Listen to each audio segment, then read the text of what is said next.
Hi, this is Brian Domain with Acorn Forums. Today we're talking with Victor Escalante.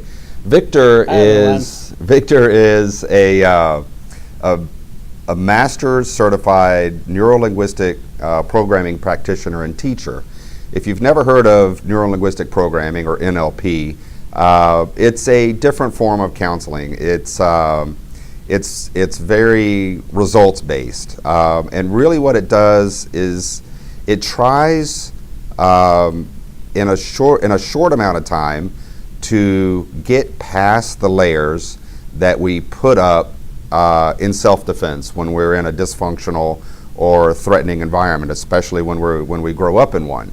So in a different way than psychotherapy or traditional counseling, NLP is the same in a different way. And basically NLP just kind of addresses the programming that gets wired in our brain, right?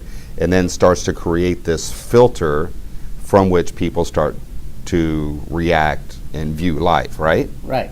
So the difference between traditional counseling, and I studied to be a traditional counselor, is that that's a psychotheology.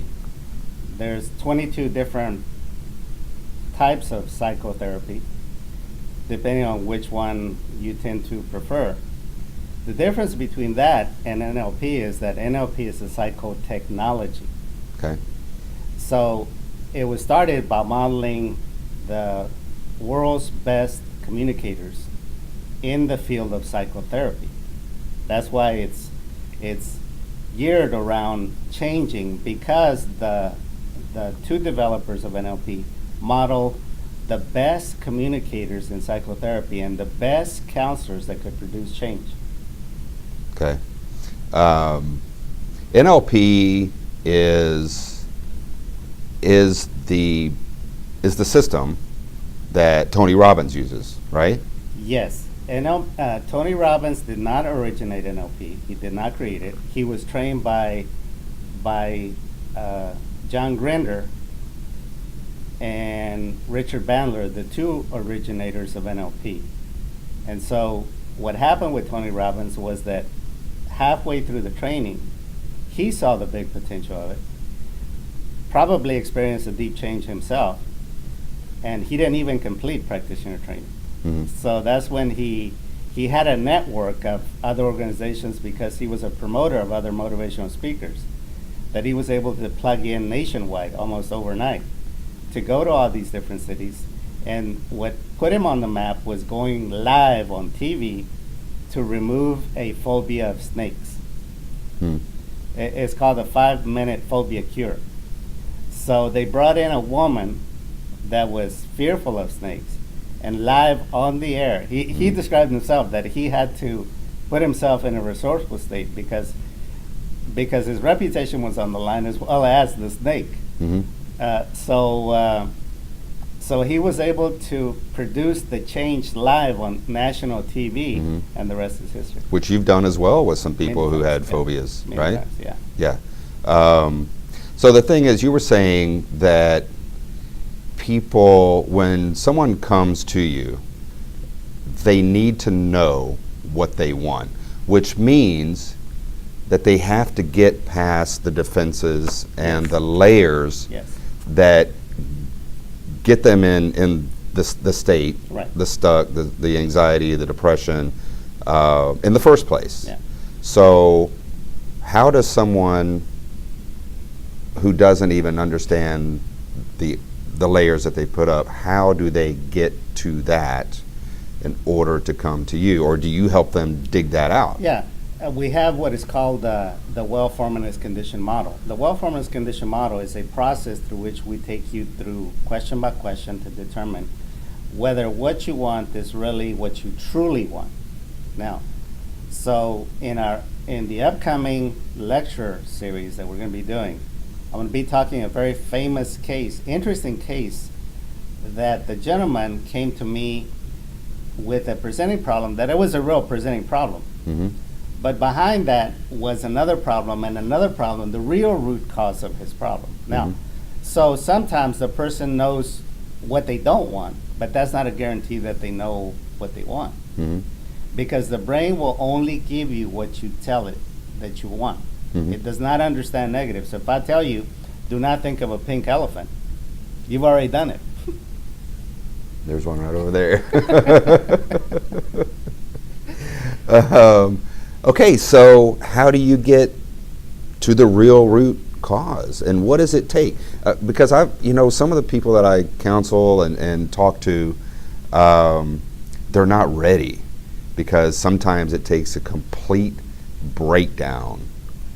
And like the seven stages of grief, it's like this person that you've created to handle life and to stay alive has to be gone.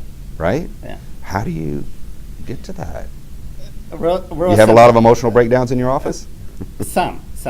So let's go with that one. Yeah. Someone that has lost a loved one. Notice the difference in the technology. It takes an average of 2 years for the body, the soul, to grieve the loss. If after 2 years the person is still grieving, the person is stuck in the grieving process. So I've worked on that with different clients over the years. I was teaching a class one time, and I was teaching this actual technique, and there was a therapist in that class that it had been 12 years that she had lost her mother, and she still hadn't gotten over it. So I said, so visualize, think of your mother. Where do you visualize her? She says, right here in front, in color. I said, okay. Move her over to she's 33 degrees, 20 feet away, in black and white, slightly out of focus, and see what happens. So she did that, and the image kept popping back, because the brain recognizes that's done. That's where our history lies. Mm-hmm. Okay. And so I had to go through an ecology check to help her understand that she wasn't getting rid of her mother's memory. She wasn't getting rid of the feeling she had for her mother. She was incorporating the best of her mother into her, so that there could be complete assimilation. And when you have that, you don't really feel like the person is gone, because you've taken the very best of them, and they reside within you. You merge with the best of your loved one. Yeah. That technique works for divorces. Move that sucker over there. Instead of living in it and Yes. staying in it and grieving and just regretting it. Never-ending process. Right. The movie just keeps replaying over and over and over Right. again. For being fired, even works for losing a pet. Mm-hmm. That's Yeah. the difference in psychotechnologies. You know where the brain codes the past. Okay. What I love about Victor is, we were talking earlier, he's not afraid to talk about some of the not so successful cases that he wasn't able to treat, and you can get a hold of him, call him, email him. His website is victorescalante.com. But I want to hear about the success. We were talking about an attorney, and again, an attorney came to him. He knew that he needed to get to something, but his client wasn't still not being exactly authentic Right, with right. who he was and what he wanted. So talk about him, because there's what I see in so many cases, in the books and the articles that I've read and the seminars that I've been to. People don't even know, because of all of the layers and the defenses. They don't get to the real authenticity. So anyway, but talk about that. Spoiler alert. Okay. Okay. So Jerry walks into one of my trainings that I used to do at UTEP, and I recognize him because he was all over media. He was in billboards, he was in radio, he was in TV, he was in print. And normally I start out every seminar is like, tell me what you want, tell me what brings you here. You read the description, but what is it that you really would like to walk out of here with? So he says, I just want to learn more about NLP. So I knew he was just blowing smoke. So during the class, he was asking questions that were not related to the content. Okay. So afterwards, he says, "Could I talk to you privately?" I said, "Sure." So he says, I came to check you out." He says, "I've been watching your seminars for an entire year, and every month I see the class that you're teaching, and I was looking for something specific that would motivate me to come, and I just decided it was time." So so he says, "The real reason I came is I would like to know if hypnosis can cure my sweaty palms, because when I go into court, I can't shake people's hands. I can't shake my clients' hands. I can't shake the judges' hands. I can't change opposing lawyers because they'll know that I'm afraid." He wanted to cure his sweaty palms. Okay. So I said, "I've never had a case like that." In doing the research, I found out that that's actually a medical condition. So I said, "Have you Yeah. addressed this with your physician?" He says, "Yeah, he told me to go to therapy." He says, "I'm not going to therapy, okay? I'm not going to spend years of therapy trying to fix my sweaty palms." So I said, "Well, let's give it a try." I said, "No guarantees, but let's give it a try." In one session, he was cured. Hmm. He went to court, no sweaty palms. So you had to get past. How did you get past those layers that he put up? Did he know why? Because he didn't know No, why, he didn't. right? No, Okay, he so didn't know. what's and I love the psychotechnology because I love the science behind all of this. So you use that to get to what? What was the root cause, or if you can divulge There that? was. The reason was that he was raised in South Texas by parents that were teachers, and he developed to learn how to be anxious.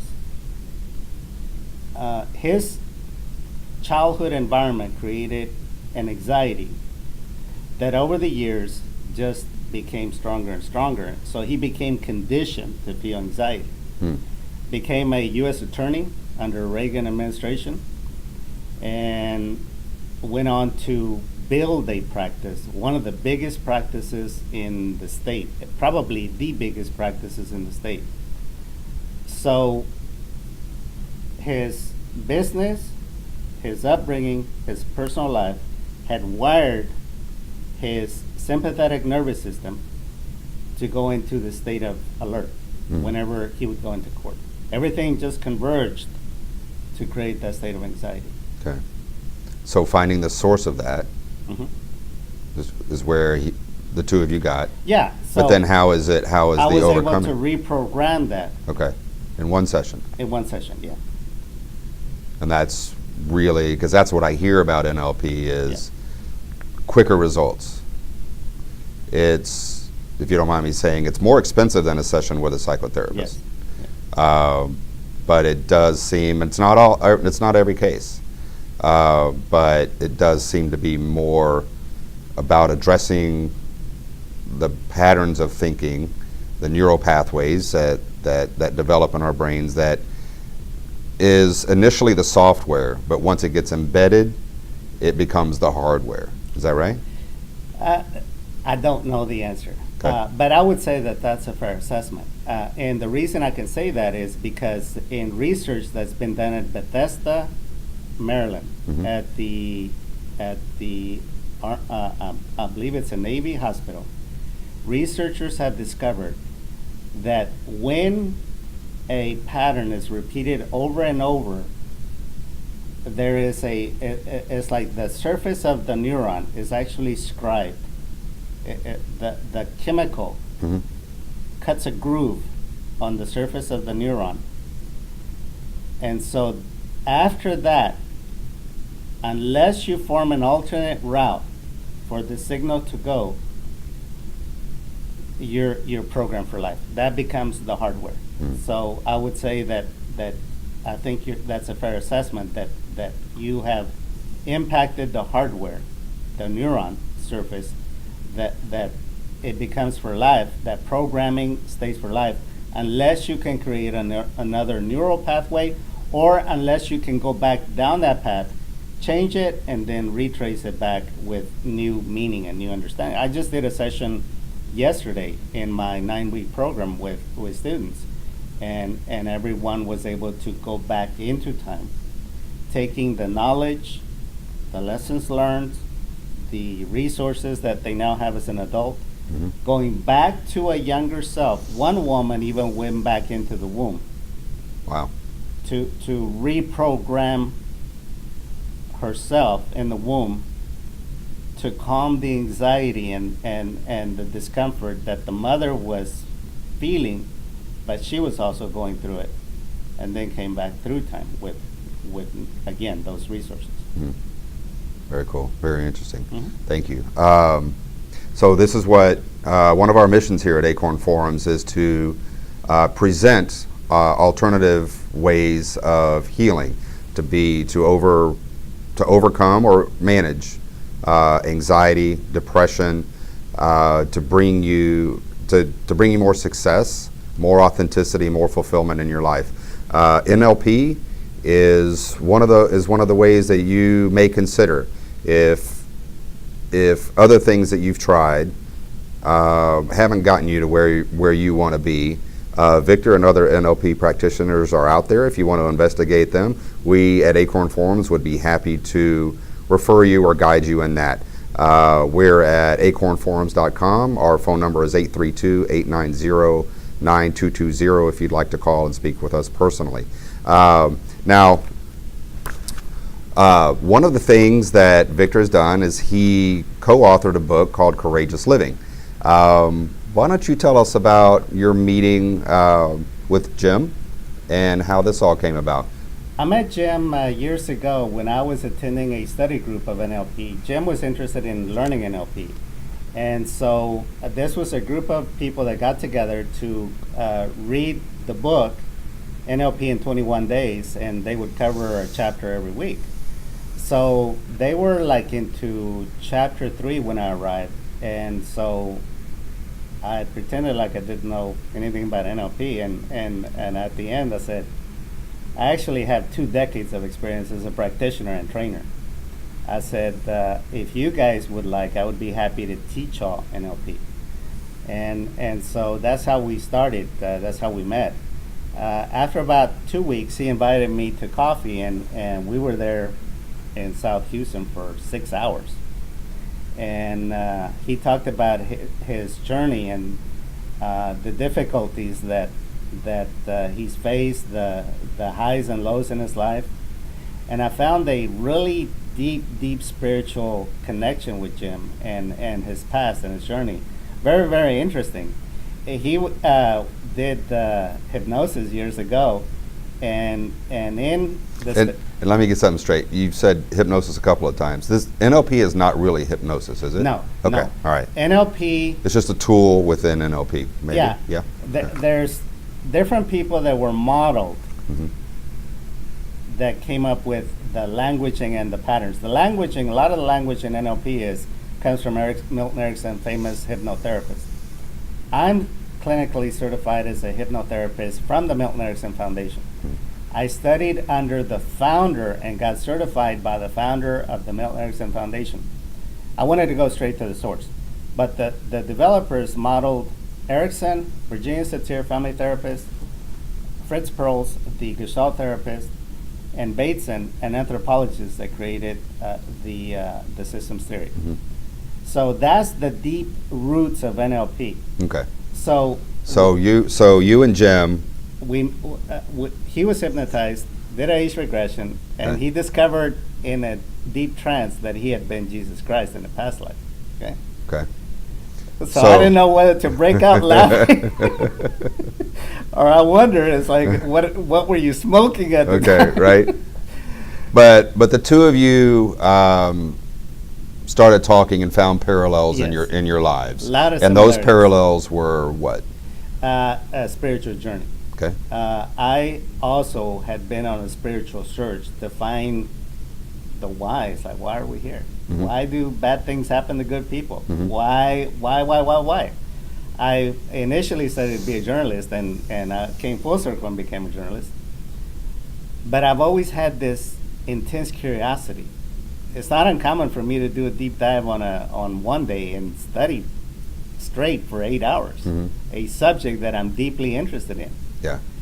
So spirituality was something that always intrigued me, and so I had been on a quest myself. Okay, and so the point where the two of you met was you both felt like there was a lack of authenticity, that the two of you had been living Yes, your lives yes. up to that point. Yes. It was a people pleasing. It was a putting up an image. It was doing what you could just to get along Yes. in life, Right. right? Right. So neither one of you at that point, while both of you, especially Jim, I understand, wildly successful, but there was a lack of meaning. There was a hollow. Yeah. There was a hole. Yeah. So the two of you came together and started talking and reached a certain level of camaraderie and Yes. fulfillment. Yes. And so talk about that and then the development of the book. Yeah, so we became close spiritual brothers, and we kept up with each other. We would have breakfast periodically throughout our lives. And towards the end, I saw that his health was deteriorating. I could see he developed Parkinson's disease. And I could tell that he was going down fast. And I didn't want his wisdom and his knowledge to die with him. And so years back, I had proposed doing video interviews about his journey, about his past, so that he could pass on those golden nuggets of wisdom. And he was uncomfortable. He felt intimidated by the camera. Mm-hmm. And so I decided he was a writer himself, and he would write different articles for different magazines. And so one day I said, Jim, let me take all your articles and let me compile them into a book. So then I said, why don't we take this further and let's write your biography. And so he was intrigued, but at the same time fearful, because we would be doing a lot of archaeology into his past, Right. to dig into his brokenness, into his dark side that he had lived. Former Jesuit that did anything and everything under the sun and discovered that it was all vanity. It's all hollow. There's no deep, satisfying meaning in making lots of money, having the best looking women, you name it. Mm-hmm. And so we did that. We wrote the book. It took a year for something that should have taken like 2 months max. Right. With a lot of Because there was that personal and deep and Yes. spiritual digging Yes. to get, just like your clients and just Yeah. like you did with yourself, Yeah, and absolutely. just like a lot of people need to do or want to do or are doing. Yeah. A lot of what I teach is what I've myself have learned and Mhm. have been through. Mhm. I never intended to practice or to teach NLP. I did it for myself. Yeah. One day, a woman, friend of mine, came to me with a physical problem. She was bleeding from her uterus, and she had already seen all the specialists, and they couldn't tell her the reason. So in one session, the bleeding stopped just like that. And so what it turned out was that her husband had raped her daughter, and she was grieving that because she couldn't wrap her mind around it, and so she was grieving that. And so instantly I was able to get closure for that, and right there on the spot she pulled out $400 and gave it to me. At that point I knew that I was meant to practice NLP. You were official. Yeah. Great. Thank you for your time, Victor. By the way, Victor is one of our advisory board members and led us to the name Acorn. And so thank you very much for that. That was a great session. He's very much about the process.